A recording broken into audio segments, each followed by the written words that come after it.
I'm Jensen Jennings, and I work for Walton Options, the Center for Independent Living. I am the individual and systems advocacy specialist.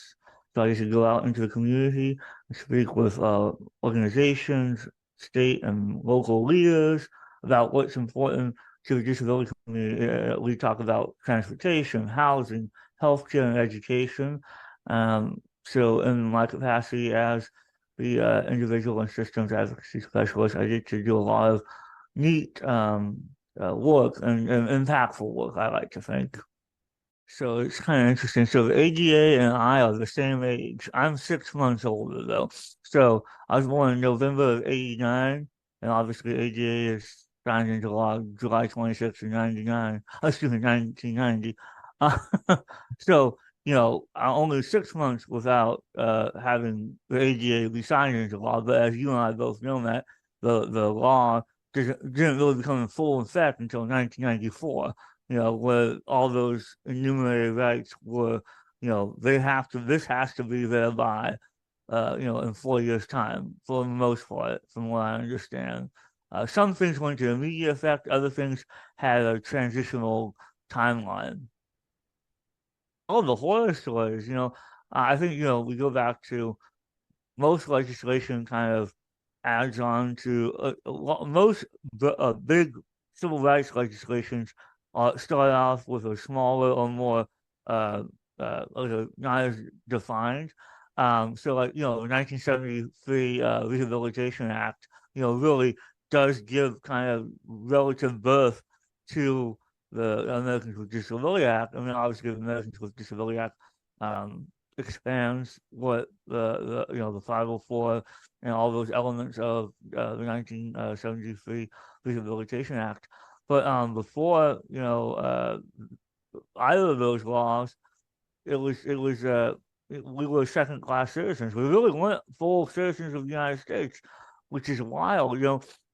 I'm a history nerd. I love history, so I'm very well versed in American history specifically. And you think about all these elements of the American experience, from founding of the nation to passage of major legislation such as the Civil Rights Act of 64, 65, and then the ADA of 90.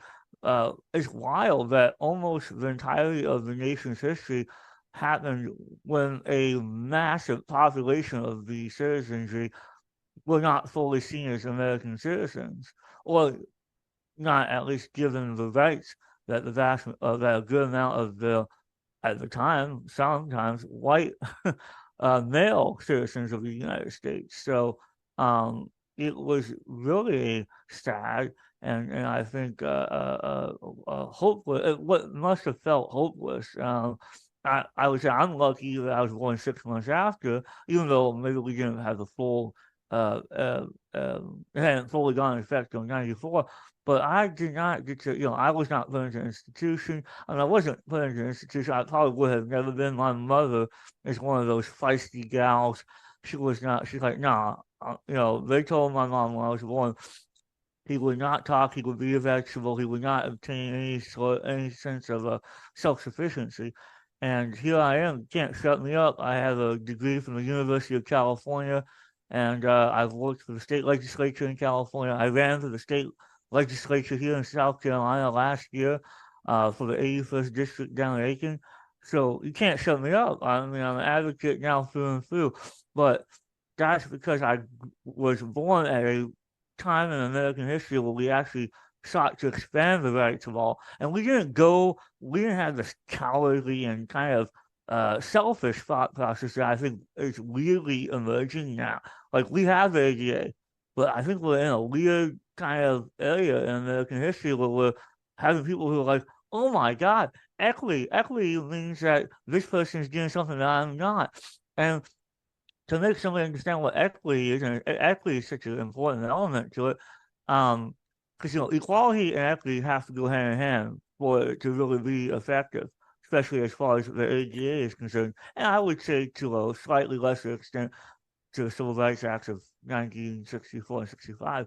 But there's that element that we have now in this climate, specifically in the last couple of years, we're like, oh, how dare the people are not particularly in need of certain things are like, how dare these people get these extra goodies?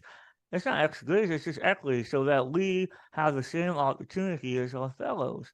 So before ADA, you have the vast majority of Americans who had disabilities, institutionalization. At the very least, it was imprisonment, and oftentimes against their own will. So any time that you take the somebody's self-sovereignty away from them, that to me is the most anti-American thing you can do. So looking back at how un-American Americans with disability were treated is pretty just mind-boggling.